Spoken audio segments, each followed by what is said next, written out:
Hey everybody, Dr. G here. I'm a clinical and forensic psychologist as well as a body language expert, and today we're going to be analyzing behavior and body language related to the JFK assassination. Before we get started, a couple of quick things. One, I wanted to make sure you know this is not a psychological evaluation of any kind. These are just my opinions. In addition to that, I do want to remind you to like and subscribe if you want to see more content just like this. All right, let's go. We're going to be looking at three segments today. First, we're going to be looking at Lee Harvey Oswald. Then we're going to be looking at a physician who attended to John F. Kennedy after he was shot. And lastly, we're going to be looking at Lyndon B. Johnson. And then I'm going to give you all of my conclusions about what all of this means, or at least what I think it means. Something I think is important for you to know before this gets started is that I'm someone who typically does not buy into conspiracies. I'm very skeptical. I'm known in the true crime community. Actually, I frustrate quite a few people in the true crime community because I don't buy into a lot of the true crime conspiracies. That being said, this video is very interesting, and some of my findings surprised even me. All right, let's jump right in. A slight fellow with some scratches. I positively know nothing about this situation here. I would like to have legal representation. So after he said, I'd like to have legal representation, you saw him purse his lips. Something like that. You're going to see him do this over and over again. And typically we associate this with disapproval. Something about disapproval and sometimes disagreement. Let's watch this again, then we're going to keep going. Situation here. I would like to have legal representation.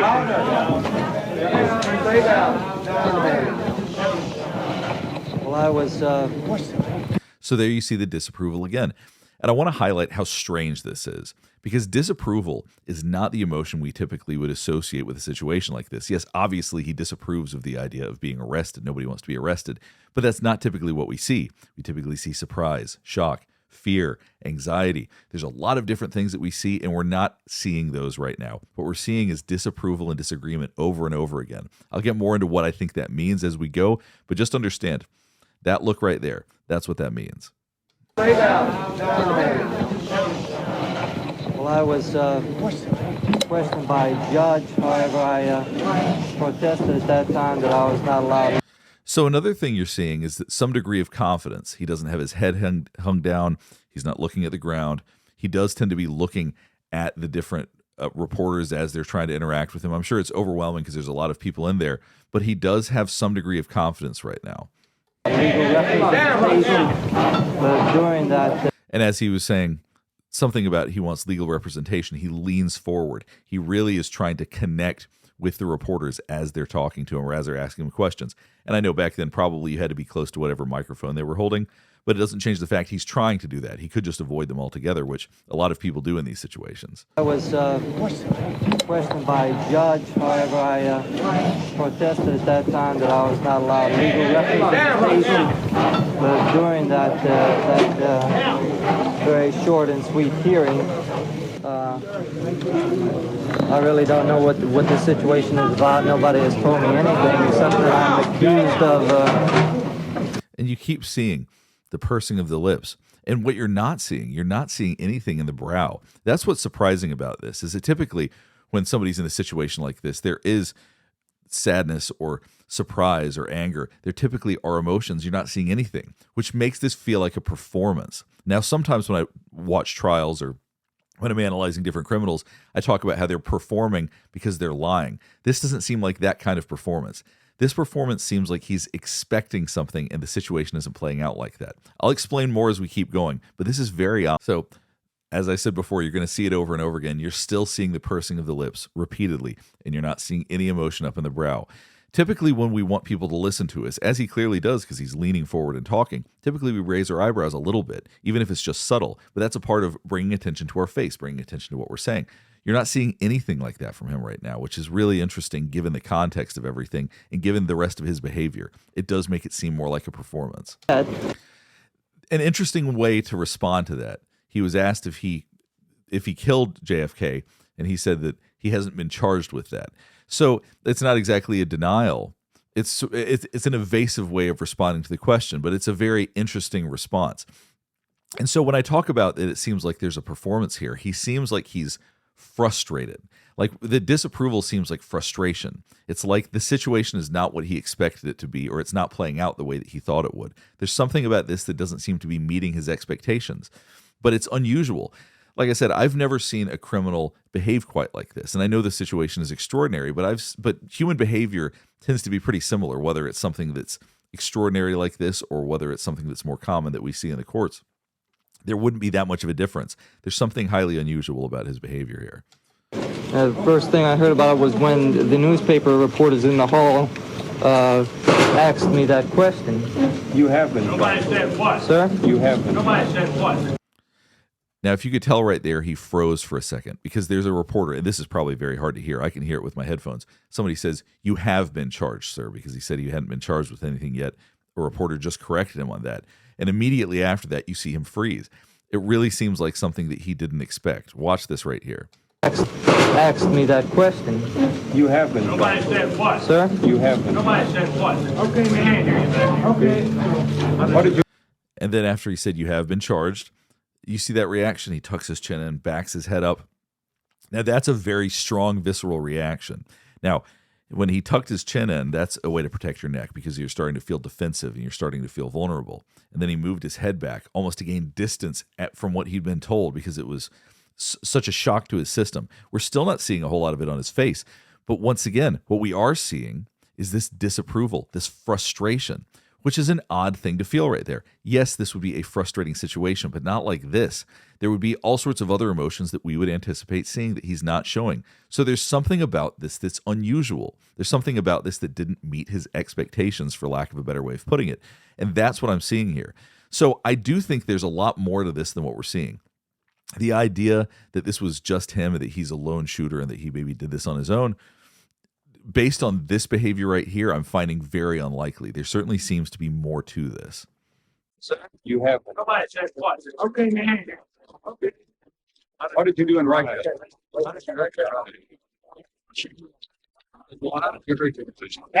A policeman hit me. Somebody give us a chance. That was Oswald. And he really seems to want to connect with the media. Somebody give us a chance. That was So it's interesting how much he's looking at the media, connecting with the media. Sometimes in these kind of situations, people just want to get out. They duck their head low. They just want to exit the situation. But for some reason, he seems to gravitate towards the media. He seems to connect with them. He's even looking at them on his walk out. So what did we just see from Lee Harvey Oswald? Well, it seems that he was very frustrated. He disapproved of the situation. There was something about it that didn't seem to meet his expectation. It was very strange. There's a quality about it. His behavior was not what you expect. And I analyze a lot of criminals that have done things like this. Obviously nothing this specific, but that have engaged in all sorts of awful behaviors, that have done all sorts of terrible things. And his behavior was so highly unusual. The idea that he would just be some lone shooter that committed this, and it's as simple as that, seems impossible based on his body language. It truly was not consistent with that from what I could see. Here at Dr. G Explains, one of my major goals is to help you identify and spot deception. That's why I'm proud to introduce today's sponsor, Ground News. I'm someone who looks at the news every single day, and I'm endlessly frustrated by the amount of bias in the mainstream media. The mainstream media tends to try to blur the truth. They want you to see the world through their lens, which can be incredibly biased. It can almost be overwhelming with the amount of bias that we deal with. Ground News is both an app and a website that compiles over 50,000 news sources to give you the tools to analyze the news yourself. Let's take this recent story about President Trump accepting a plane as a gift from Qatar. This story has over 343 sources covering it and a 59% high and 12% very high factuality rating. When we go down, we can see the headlines of each source to analyze how each side frames it. For example, the left is framing the gift as a symbol of corruption by saying in their headline that Donald Trump just can't resist the bribes, while Newsmax, which is on the right, emphasizes Trump's words that Democrats are losers for fighting for a free Air Force One. Ground News helps readers look beyond mainstream narratives and uncover patterns in the way today's news frames recent issues or even fails to cover them in the first place. Check it out by scanning this QR code or by going ground.news/Dr. G. My viewers get 40% off unlimited access to their Vantage plan, whether you subscribe for yourself or gift it to someone you know. Ground News is independent and subscriber funded, so by subscribing, you're not only getting a great product, you are directly supporting this channel. All right, let's get back to the analysis. Now we're going to watch Dr. Don Curtis talk to the House Oversight Committee on the JFK files. This was the physician who saw JFK after he had been shot. And so external cardiac massage was being done by Kemp Clark, the chief of neurosurgery. And somebody relieved him, and Kemp Clark went and picked up the head and stopped the resuscitation. This wound is not compatible with life.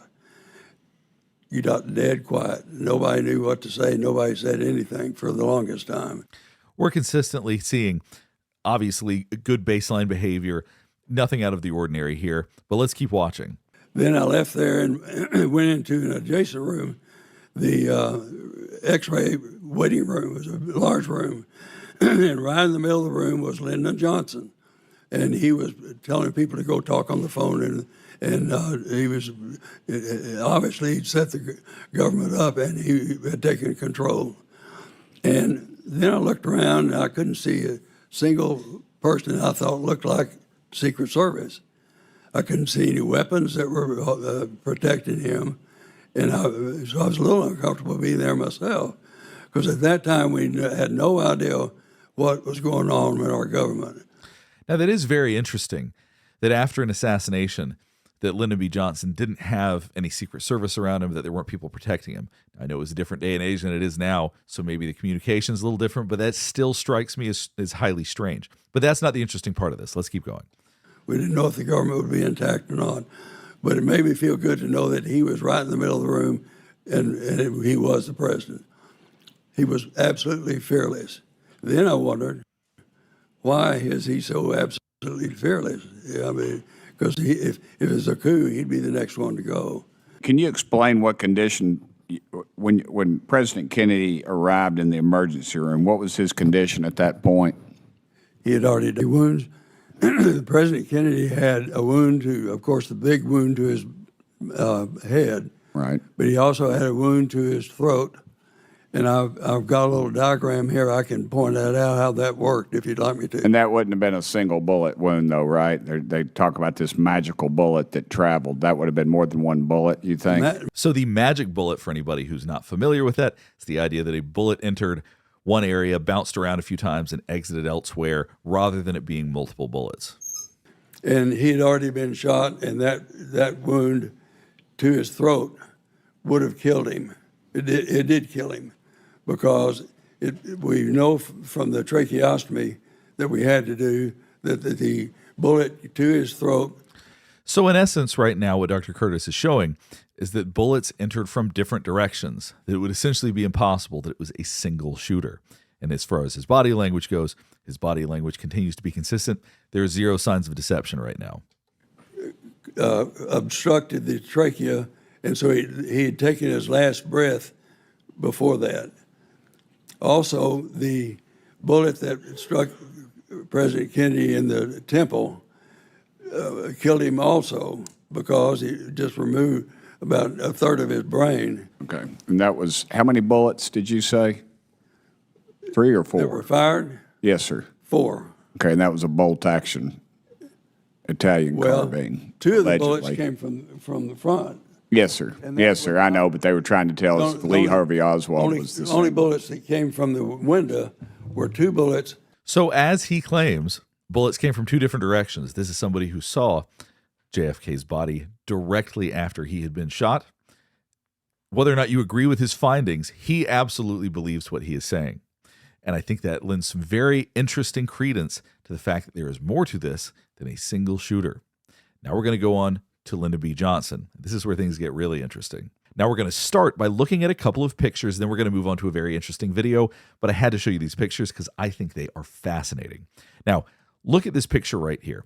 The way that I found pictures of LBJ and JFK is I just did an internet search, saved a first handful of pictures I found. I did not go hunting for ones that I thought would be interesting. I literally chose the only ones where they were not literally posing for presidential pictures. If you look at this right here, look at the body language between the two of them. Lyndon B. Johnson has his arm on his leg trying to take up as much space as possible. He's leaning forward. He's staring down JFK. Kennedy, as you can see, looks like he's leaning back. He's disengaging. He seems, if anything, this body language says that he does not trust Lyndon B. Johnson. Now, I know this is a single picture. That's why we're going to go through some more. But look at this, the way that he's leaning back. This is someone who does not like the person he is talking to. It seems very clear that at this point, John F. Kennedy does not like LBJ. And if you look at Lyndon B. Johnson, he looks like someone that wants to be in absolute control in that picture. That's what that body language says. His legs are wide open. Look how much space I'm going to take up. Look how important I am. And as you can see, Kennedy does not seem to trust him, nor does he seem to particularly like him. Every part of him seems to be revulsed by him and is trying to back up. Now let's look at another picture.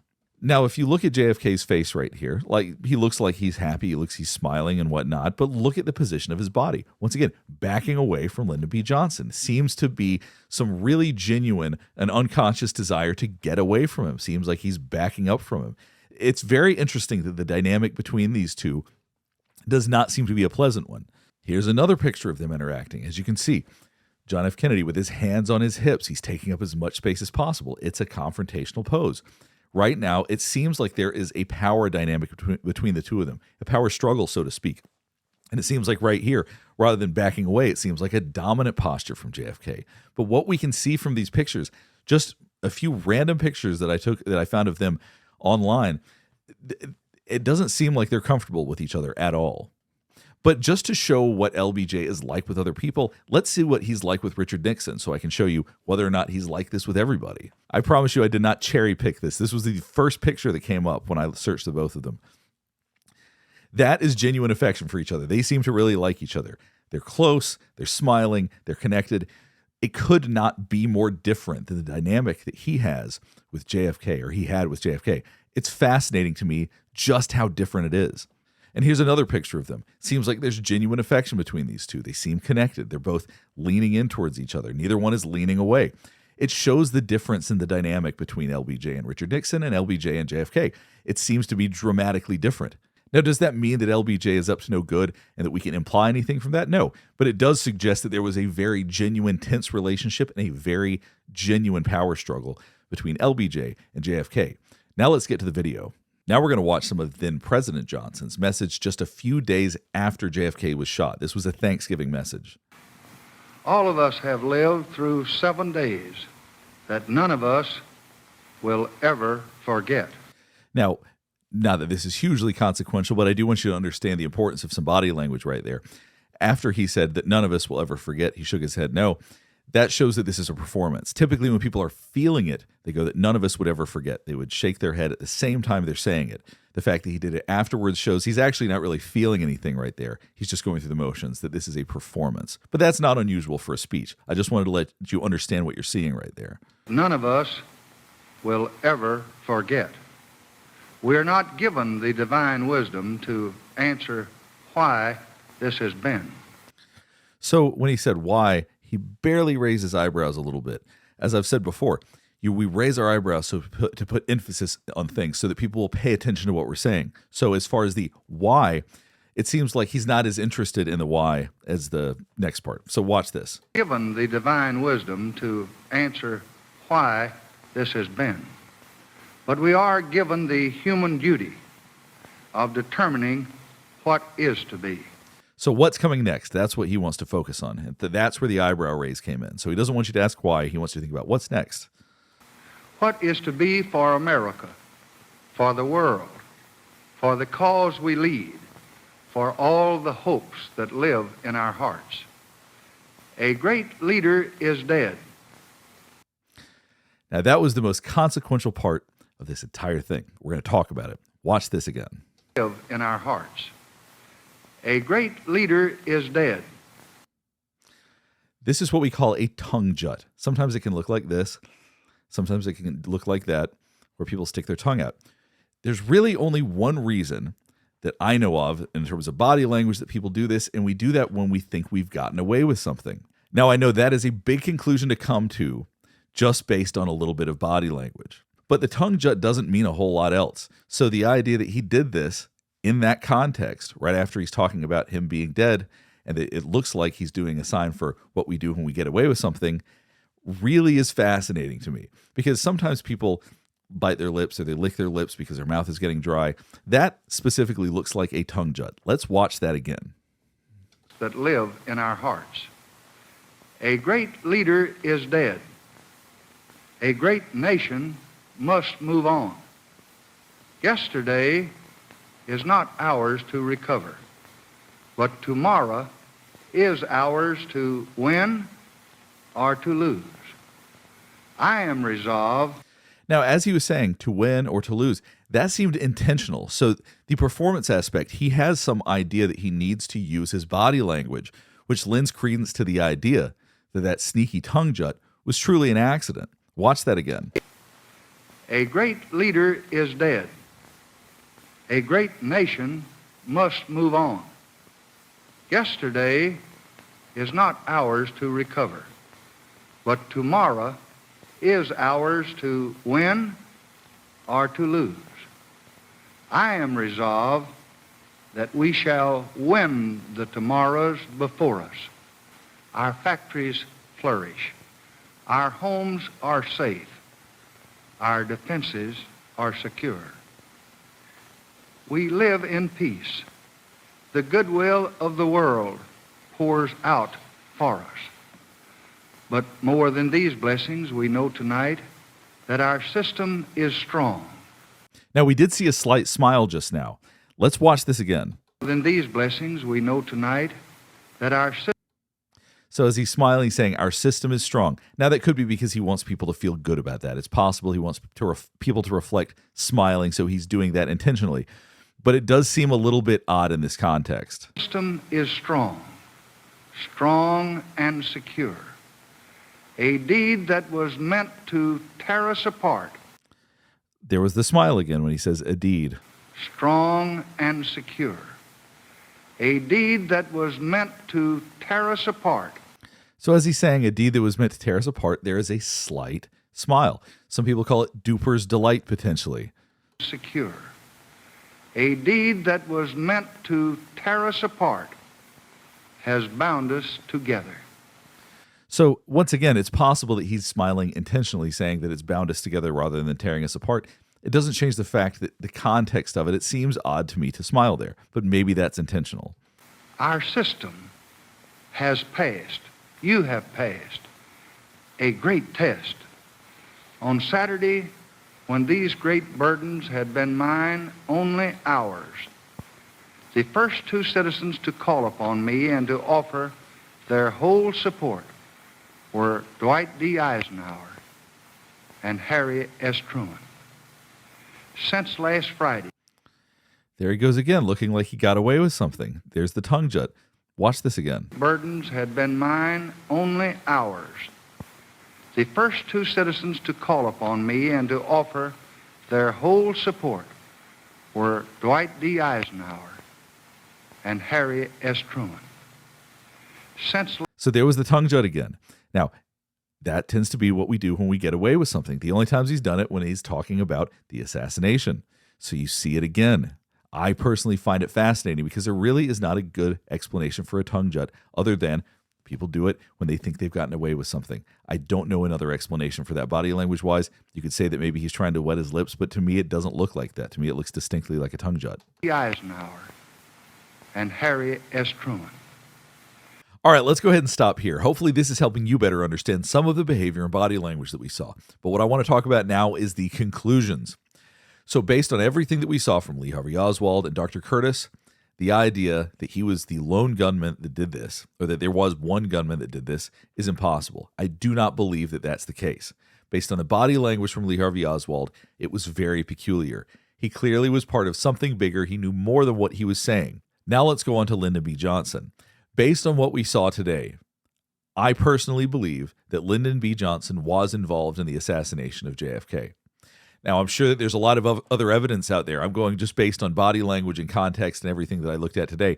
I know that there are other people that believe this, and there's probably a lot of theory to that. But this is exclusively based on the body language. I believe that Lyndon B. Johnson was involved in his assassination. In what capacity? I didn't have that much information. I don't have that much body language to read. But in some capacity, I do believe he was involved and knew about the assassination before it happened. If you have any other thoughts about this, or if there's anything else you want me to analyze, please let me know in the comments below. Last thing before we get finished up is I do want to remind you to like and subscribe if you want to see more content just like this. All right, thanks for watching.